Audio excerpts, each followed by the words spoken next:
Good morning students.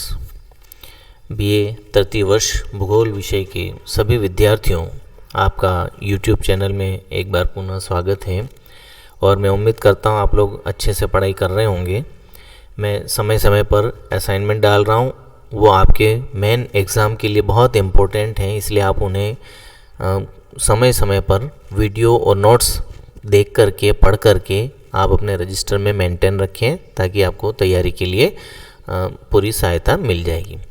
छात्रों, आज हम भारत के कृषि प्रदेशों के बारे में पढ़ेंगे। इसके अंतर्गत हम ये देखेंगे कि भारत में कितने प्रकार की कृषि का प्रचलन है, भिन्न भिन्न क्षेत्रों में कृषि से संबंधित भिन्नताएं क्यों पाई जाती हैं और कितने प्रकार के कृषि प्रदेश हैं। सबसे पहले हम कृषि प्रकारों की अगर बात करें तो धरातलीय दशा, जलवायु, मिट्टी, किसानों की सामाजिक और आर्थिक दशाएं आदि से संबंधित विभिन्नताएं पाई जाती हैं, जिसके कारण भारत में कई प्रकार की कृषि का प्रचलन है। अर्थात भारत के अलग अलग क्षेत्रों में जो अलग अलग प्रकार की कृषि है उसकी वजह है धरातलीय दशाओं, जलवायु, मिट्टी, किसानों की दशा आदि में भिन्नता का होना। भारतीय कृषि के प्रकारों को निम्न आधारों पर बांटा जा सकता है, जिसमें फसल व्यवस्था के आधार पर, अर्थात एक फसली कृषि जिसमें वर्ष में केवल एक ही फसल प्राप्त की जाती है, जैसे असम में चाय, उत्तरी भारत में गन्ना, शुष्क भागों में मोटे अनाज आदि। प्रतिकूल जलवायु के कारण यहाँ इसी प्रकार की कृषि की जाती है, अर्थात पूरे वर्ष में एक क्षेत्र से एक ही फसल प्राप्त करना। दो फसली कृषि जिसमें वर्ष में एक खेत से कम 2 फसलें प्राप्त की जाए। सघन जनसंख्या वाले क्षेत्रों में इसी तरह की कृषि का प्रचलन है। दक्षिणी भारत में खरीफ में कपास और रबी में गेहूं, तिलहन आदि उगाए जाते हैं। उत्तर भारत में खरीफ फसलों में चावल, कपास और रबी की फसलों में गेहूं, चना, जौ आदि उत्पादन, तिलहन का उत्पादन किया जाता है। तीसरा प्रकार है बहुफसली, जिसमें एक से अधिक फसलें उगाई जाती हैं। उपजाऊ मिट्टी, पर्याप्त सिंचाई सुविधाओं वाले क्षेत्रों में इस प्रकार की कृषि का प्रचलन है। भारत में बंगाल में चावल की 3 फसलें प्राप्त की जाती हैं। अन्य क्षेत्रों में रबी और खरीफ के साथ जायद फसलें भी उगाई जाती हैं, जिसमें कम समय में पकने वाली फसलें होती हैं। अगला आधार है आर्द्रता या जल की मात्रा। जहाँ वर्षा 200 सेंटीमीटर या अधिक होती है और काप मिट्टी वाले क्षेत्र हैं, वहाँ बिना सिंचाई के ही खेती की जाती है। बंगाल, असम, मेघालय और पश्चिमी तटीय मैदान, और यहाँ चावल और जूट मुख्य फसलें होती हैं। 100 से 200 सेंटीमीटर वर्षा वाले काली मिट्टी वाले काप मिट्टी वाले क्षेत्रों में आर्द्र कृषि का प्रचलन है। ये मध्य गंगा के मैदानी भाग, उत्तर पूर्वी पठारी क्षेत्रों में ऐसी ही कृषि का प्रचलन है। सिंचित कृषि में 50 से 100 सेंटीमीटर वर्षा वाले भाग होते हैं और सिंचाई की आवश्यकता होती है। बिना सिंचाई की खेती नहीं की जा सकती और सिंचाई की सहायता से चावल, गेहूं, गन्ना आदि फसलें उगाते हैं। पंजाब, तमिलनाडु, आंध्र आदि मुख्य क्षेत्रों में इसका प्रचलन है। शुष्क कृषि में 50 सेंटीमीटर से कम वर्षा वाले भाग सम्मिलित हैं।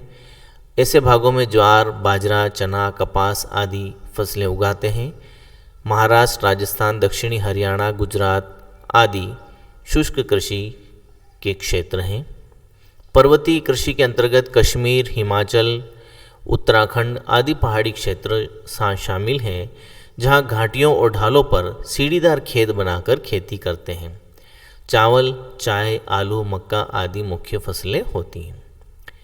अगला आधार है भूमि की उपलब्धता, और इस आधार पर 2 प्रकार के कृषि के प्रचलन हैं, एक गहन कृषि और एक विस्तृत कृषि। गहन कृषि किसे कहेंगे?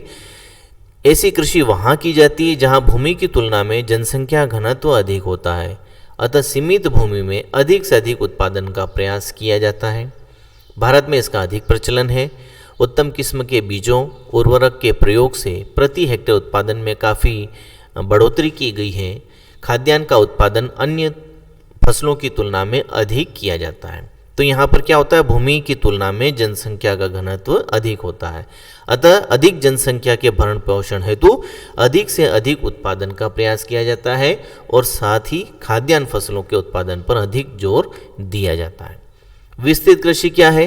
ऐसी कृषि वहाँ की जाती है जहाँ जनसंख्या की तुलना में कृषि भूमि अधिक होती है।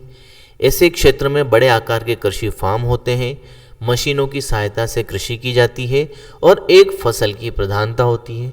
और वास्तव में इस प्रकार की कृषि का उद्देश्य व्यापार होता है। भूमि की विशेषता के आधार पर पहाड़ी कृषि, जो पहाड़ी क्षेत्रों में, सीढ़ीदार कृषि जहाँ पहाड़ी भागों में सीढ़ीदार ढाल बनाकर खेती की जाती है। पहाड़ी क्षेत्रों में जो कृषि की जाती है उसमें असम, हिमाचल, नागालैंड, मेघालय और वहाँ पर चाय की खेती मुख्य रूप से होती है। चावल, चाय, आलू पहाड़ी ढालों में सीढ़ीदार खेत बनाकर उगाए जाते हैं। मैदानी भागों में जहाँ भारत के उत्तरी मैदान सबसे उपयुक्त मैदान हैं। डेल्टाई क्षेत्रों में नदियों के डेल्टाई भाग उपजाऊ काप मिट्टी के बने होते हैं जहाँ पर उपजाऊपन होता है। नदियों, नहरों द्वारा सिंचाई की पर्याप्त सुविधा होती है। चावल यहाँ की मुख्य फसल है। विभिन्न नदियों जैसे गोदावरी, कृष्णा, महानदी, कावेरी के डेल्टाई भाग उपजाऊ मैदान हैं। अब हम बात करते हैं निर्वहन कृषि। निर्वहन कृषि में आदिम निर्वहन कृषि। विकास की अवस्था के आधार पर आदिम निर्वहन कृषि को दो भागों में बांटते हैं। निर्वहन कृषि में केवल उतनी ही भूमि पर खेती की जाती है जितनी किसान परिवार के जीवन यापन हेतु आवश्यक होती है, अर्थात उत्पादन भोजन हेतु किया जाता है, ना कि व्यापार हेतु, और केवल खाद्यान्नों पर बल दिया जाता है। निर्वहन का मतलब होता है केवल जीवन निर्वाह हेतु उत्पादन करना, जितनी आवश्यकता है उतना ही उत्पादन करना। आदिम मतलब प्राचीन प्रकार का। स्थानांतरित कृषि, इसमें वनों को काटकर, जलाकर अस्थायी खेत तैयार करते हैं। 2-3 वर्षों के बाद जब इसकी उर्वरकता समाप्त हो जाती है तो इसी तरह के अस्थायी खेत अन्यत्र तैयार किए जाते हैं और इसमें कम पूंजी लगती है। श्रम की आवश्यकता भी परिवार के सदस्यों द्वारा पूर्ण की जाती है। भारत के अलग अलग भागों में इस कृषि को अलग अलग नामों से जाना गया है, जैसे असम में झूमिंग, केरल में पोनम, उड़ीसा में पोड़ू, एमपी और छत्तीसगढ़ में बेवर, पश्चिमी घाट में कुमारी और राजस्थान में वालरा कृषि कहलाती है। वन क्षेत्रों में इस कृषि का प्रचलन है। कृषि में खाद्यान्न फसलों की प्रधानता होती है और वर्तमान में इस कृषि का महत्व अब धीरे धीरे कम होने लगा है। स्थायी कृषि, स्थानांतरित और स्थायी कृषि में मुख्य अंतर है कि स्थानांतरित में तो 2-3 वर्षों के बाद स्थान परिवर्तित कर दिया जाता है, लेकिन स्थायी कृषि एक ही स्थान पर स्थायी रूप से की जाती है। स्थान परिवर्तन नहीं होता है, बाकी सभी प्रक्रियाएं लगभग समान होती हैं। प्राकृतिक वातावरण और मानवीय तत्वों की अनुकूलता वाले भागों में स्थायी रूप से कृषि की जाती है। ऐसे आदिम क्षेत्र अर्थात प्राचीन क्षेत्र जहाँ जनसंख्या का दबाव बढ़ने लगा, वहाँ स्थायी रूप से कृषि का चलन हुआ। यह कृषि गहन निर्वहन कृषि का प्रारंभिक रूप है। स्थानांतरित कृषि की तरह इसमें स्थान परिवर्तन नहीं होता है। उत्तर पूर्वी प्रायद्वीप में छोटा नागपुर पठार में इसका प्रचलन अधिक है। इसमें पशुपालन का महत्व भी बढ़ने लगा है। बागाती कृषि, यह कृषि का विकसित रूप है जिसमें व्यापारिक उद्देश्य से उत्पादन किया जाता है। इस कृषि में पूंजी का अधिक महत्व होता है, साथ ही श्रम की अधिक आवश्यकता होती है। रबड़, नारियल, मसाले, चाय, कॉफ़ी, केला आदि ऐसे बागानों की फसलें हैं। इस कृषि में फसलों को बड़े बड़े बागानों में उगाया जाता है। तमिलनाडु, कर्नाटक, असम, बंगाल और दार्जिलिंग, उत्तराखंड के गढ़वाल आदि क्षेत्रों में इन फसलों का उत्पादन बागानों में किया जाता है। तो ये मुख्य रूप से भारतीय कृषि के प्रकार थे। कृषि आर्थिक व्यवस्था या अर्थव्यवस्था में भारत जैसे देश में एक महत्वपूर्ण आधार प्रदान करता है और अलग अलग क्षेत्रों में यहाँ कृषि की अलग अलग विशेषताएं दिखाई देती हैं। इसी आधार पर हम कृषि प्रदेशों का वर्णन अगले टॉपिक में करेंगे। अगले वीडियो में हम कृषि प्रदेशों का वर्णन बताएंगे।